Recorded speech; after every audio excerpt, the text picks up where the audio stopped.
A mass m attached to a spring oscillate every 2 seconds. If mass is increased by 5 kg, the period increases by 3 seconds. Find the initial mass assuming that Hooke's law is obeyed.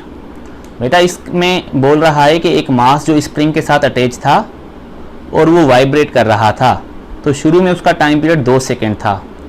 अगर हमने उसके मास में 5 kg increase किया तो उसका time period भी 3 second increase हो गया।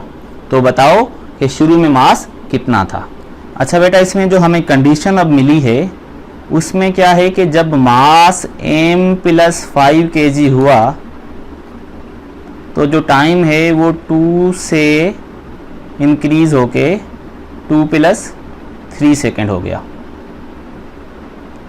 तो ये हमारी डेटा के हिसाब से कंडीशन है। तो स्प्रिंग पेंडुलम है क्योंकि, तो उसका टाइम पीरियड हो जाएगा 2 पाई √m/k। तो हमें ये मास मालूम करना है। तो इनिशियल कंडीशन के हिसाब से टाइम पीरियड शुरू में कितना था, 2 सेकेंड। तो हम यहाँ पर शुरू में रखते हैं 2, तो ये 2 पाई सेम और ये √m/k।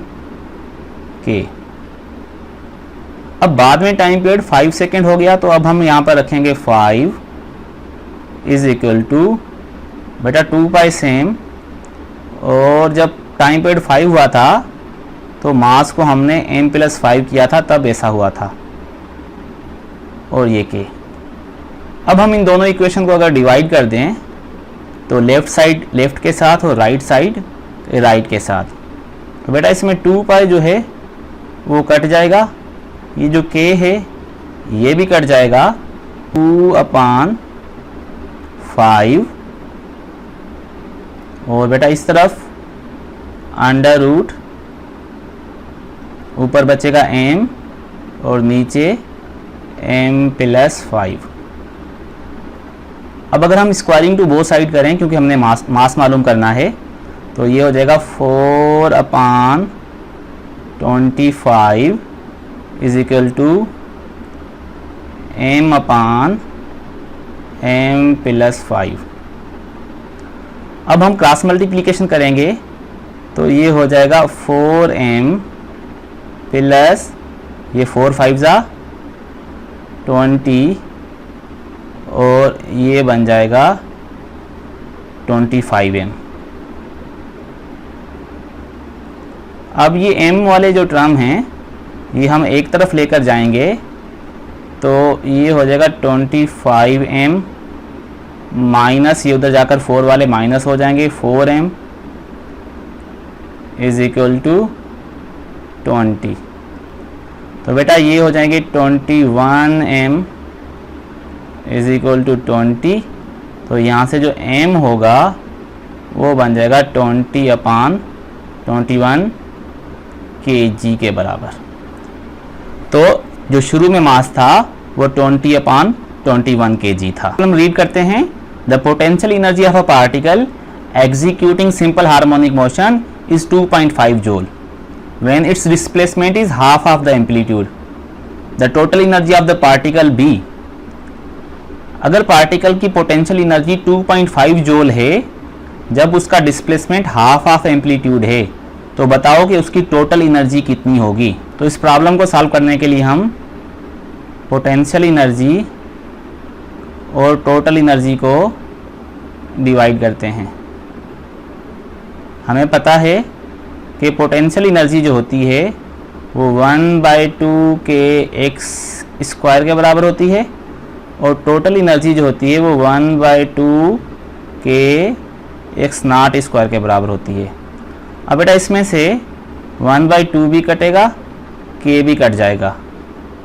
यहाँ से अब पोटेंशियल एनर्जी और टोटल एनर्जी का जो रेशो होगा वो बचेगा x²/x0²। अब क्योंकि हमें x की वैल्यू जो है वो x0/2 मिली है, तो x का जो स्क्वायर हो जाएगा वो हो जाएगा x0²/4 के।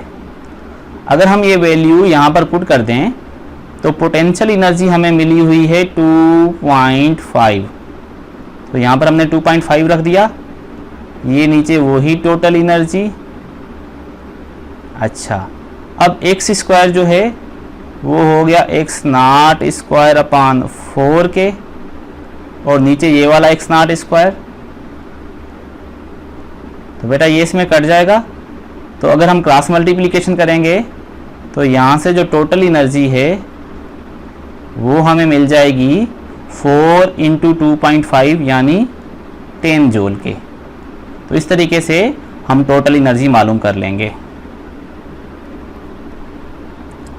A body executing simple harmonic motion has maximum acceleration equal to 24 meter per second square and maximum velocity 16 meter per second. The amplitude of simple harmonic motion is, बेटा इसमें मैक्सिमम एक्सीलरेशन और maximum velocity बता रहा है और amplitude पूछ रहा है। हमने कल भी एक ऐसा प्रॉब्लम किया था लेकिन उसमें एंगुलर वेलोसिटी पूछ रहा था। अब देखते हैं कि यहाँ पर एम्पलीट्यूड कैसे मालूम होगा। तो बेटा मैक्सिमम एक्सीलरेशन का फार्मूला होता है एक्स नॉट ओमेगा स्क्वायर, और मैक्सिमम वेलोसिटी जो होती है वो होती है एक्स नॉट ओमेगा। अगर हम इन दोनों को डिवाइड कर लें और इनकी वैल्यूज़ पुट करें तो ये मिली हुई है 24 और ये वेलोसिटी जो है मैक्सिमम ये मिली हुई है 16। यहाँ से एम्पलीट्यूड कट जाएगा, एक ओमेगा भी कट जाएगी, तो ओमेगा की जो वैल्यू बचेगी वो हो जाएगी टेबल लगाने से 3/2।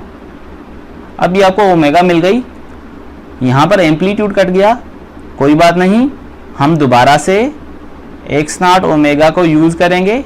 ये मैक्सिमम वेलोसिटी है और ये मैक्सिमम वेलोसिटी क्योंकि 16 है तो यहाँ पर हम 16 रख देंगे। तो यहाँ से जो एम्पलीट्यूड होगा वो हो जाएगा 16/ओमेगा, और ओमेगा की वैल्यू क्या है 3/2। अब ये 2 जब ऊपर जाएगा तो एक्स नॉट की वैल्यू हो जाएगी 32/3। डिस्प्लेसमेंट है तो यूनिट हो जाएगा metre. If the position of oscillating object is given by the equation x is equal to √2 cos π/8t then its displacement after 2 second is. यहाँ पर हमें डिस्प्लेसमेंट की इक्वेशन दे रहा है और 2 सेकंड के बाद पूछ रहा है कि डिस्प्लेसमेंट कितना होगा। तो हमें डिस्प्लेसमेंट की जो इक्वेशन मिली है वो है x is equal to √2 cos π/8 into t, और हमसे पूछ रहा है कि 2 सेकंड के बाद डिस्प्लेसमेंट कितना होगा। तो हम यहाँ पर टाइम की वैल्यू 2 सेकंड पुट करके सिंपली सॉल्व करेंगे।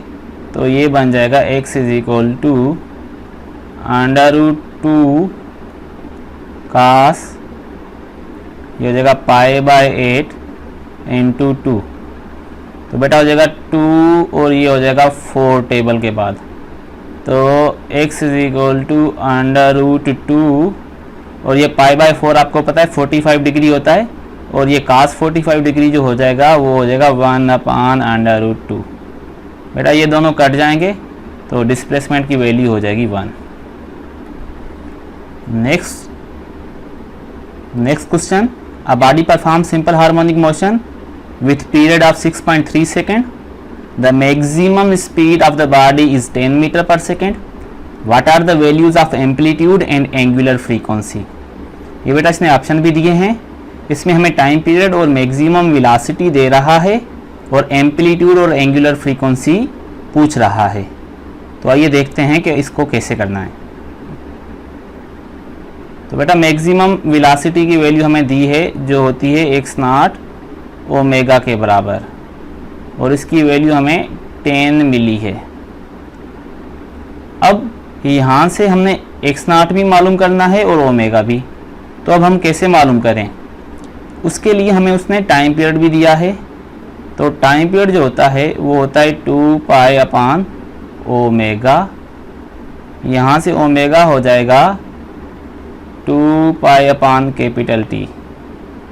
तो जब हम वैल्यूज़ पुट करेंगे तो 2π जो होता है वो अप्रॉक्सीमेटली 6.3 होता है, और टाइम पीरियड भी 6.3 है। तो बेटा ये कट जाएगा और ओमेगा हमें मिलेगी 1 रेडियन पर सेकंड इनवर्स। तो अब अगर हमें यहाँ से एम्पलीट्यूड चाहिए तो वो हो जाएगा 10 अपान ओमेगा, और ओमेगा की वैल्यू क्योंकि 1 है तो एम्पलीट्यूड हो जाएगा 10 और एंगुलर फ्रीक्वेंसी होगी 1। तो एंगुलर फ्रीक्वेंसी हो गई 1 रेडियन पर सेकेंड और एम्पलीट्यूड जो है वो मिल गया 10 metre. 8 which one of the following length for simple pendulum its time period would be 2 pi seconds। Simple pendulum की कितनी लेंथ होनी चाहिए कि उसका टाइम पीरियड 2 पाई सेकेंड के बराबर हो जाए। तो सिंपल पेंडुलम का जो टाइम पीरियड होता है उसका फार्मूला तो हमें आता ही है। सिंपल पेंडुलम है तो 2 pi under root l upon g. अब क्योंकि वो टाइम पीरियड जो है वो 2 पाई सेकेंड के बराबर करना चाहता है तो हम टाइम पीरियड के बदले रख देंगे 2 पाई, और ये इस तरफ 2 पाई है सेम, और ये हो जाएगा एल अपान जी। बेटा ये 2 पाई में कट जाएगा तो यहाँ पर बचेगा 1, तो 1 will be equal to under root l upon g. अब हम स्क्वायरिंग टू बोथ साइड करेंगे तो ये हो जाएगा 1 is equal to L upon जी। तो इस तरीके से length should be equal to ji, numerically ये जी के बराबर होनी चाहिए। तो एल की जो वैल्यू है वो 9.8 मीटर होगी। यहाँ पर हमने 9.8 मीटर पर सेकेंड स्क्वायर नहीं लिखना क्योंकि हमें लेंथ चाहिए, जी की वैल्यू नहीं चाहिए। ये न्यूमेरिकली तो इसके बराबर होगी लेकिन यूनिट इसका अपना होगा।